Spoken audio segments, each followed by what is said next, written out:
August 1944. It was a kind of honeymoon for the American Army and the American people. Remember, at home we were worrying about reconverting war plants to civilian production. Remember, we were worrying that we would be left with too many shells and too many tanks when the war ended. Remember, we were looking around for a job in some civilian industry so we wouldn't get caught short when the need for machine guns and bandages was suddenly over. Well, the honeymoon ended.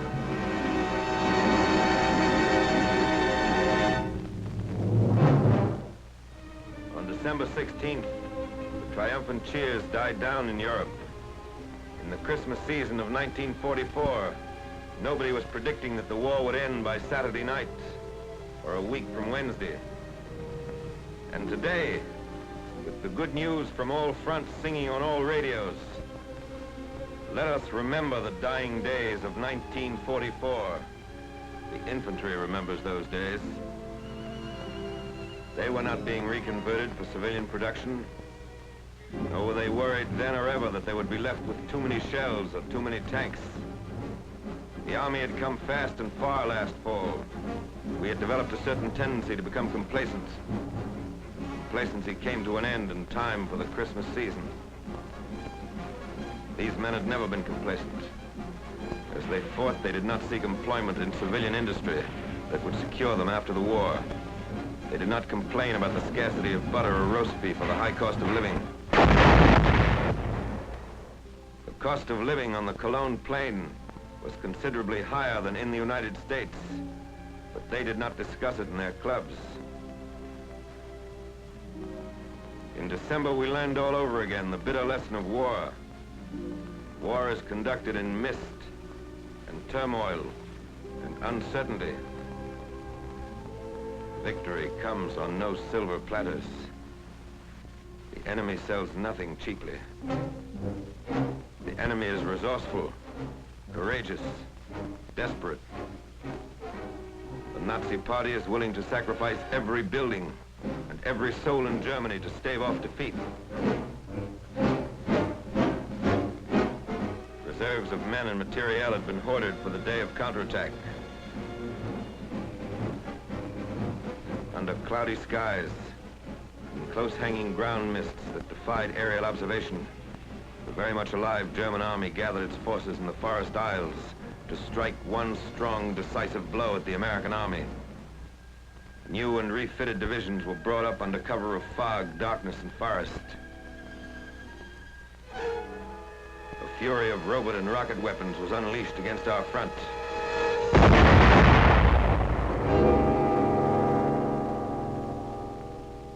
In one day, the enemy smashed through the defenses of the American First Army on a 45-mile front and was biting deep into Luxembourg and Belgium. In 24 hours, the initiative changed hands, and the German army, which had put the word blitzkrieg into all languages, unleashed its desperate offensive. They had picked a time when the weather prevented us from using the air weapon, the weapon in which we decisively outweigh them.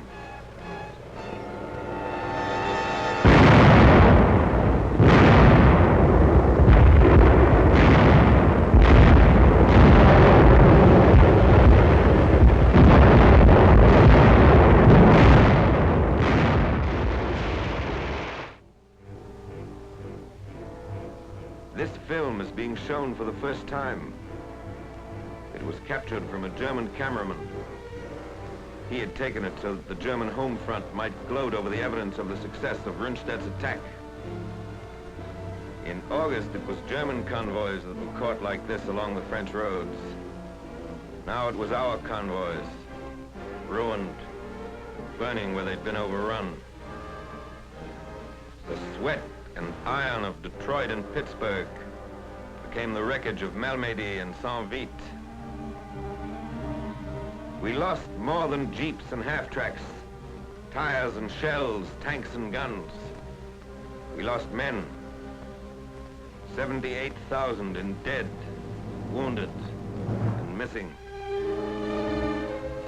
Unarmed and defenseless American prisoners, comrades of these men, fell to the machine guns of our enemies. Fire!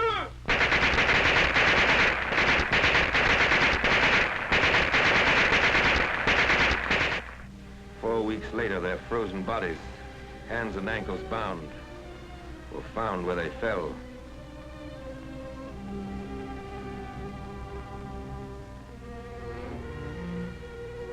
These Belgian enemies of the Third Reich, too, were unarmed and defenseless.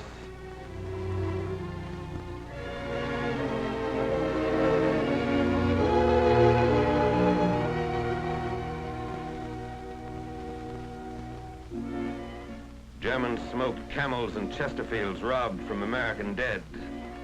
And the Nazi cameraman filmed it to amuse and reassure the moviegoers of Munich and Berlin.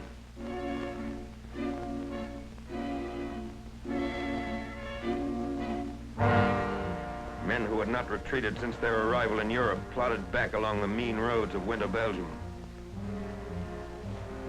Convoys of trucks streamed to the rear with supplies that had been painstakingly accumulated at forward dumps. Supplies that could not be moved were put to the torch. Millions of man-hours of work to be put in all over again. To stop counterattacks, huge new reserves of supplies are called for. But that is how a war is.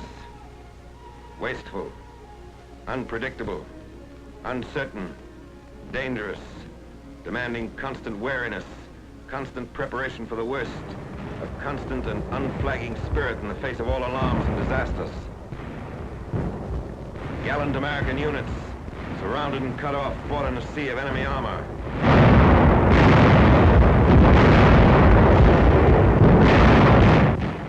Anti-aircraft guns were fired point blank as anti-tank guns until they were overrun.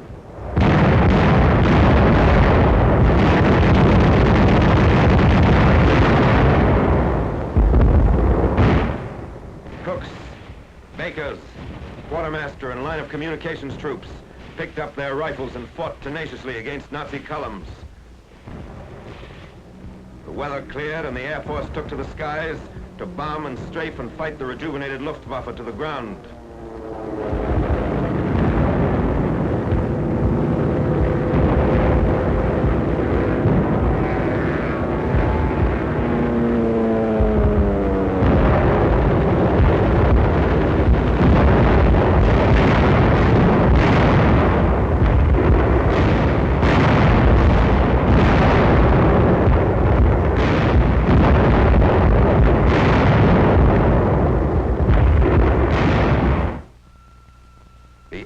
Held in Belgium.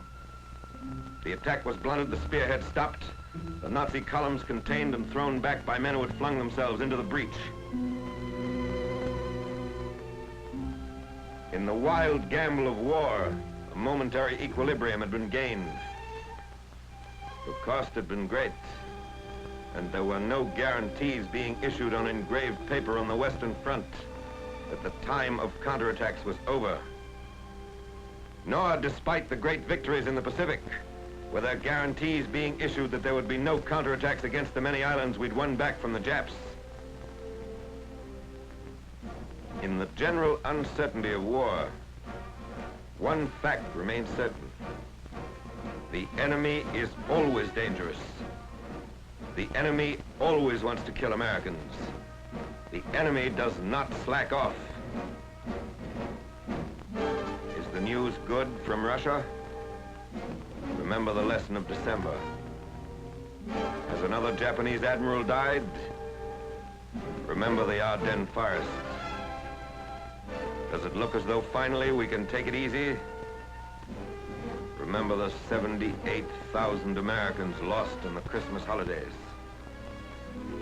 The men in the line pay for counterattacks in dead, wounded, and missing.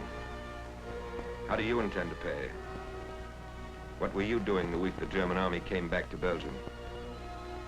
What are you doing this week? What will you be doing next week?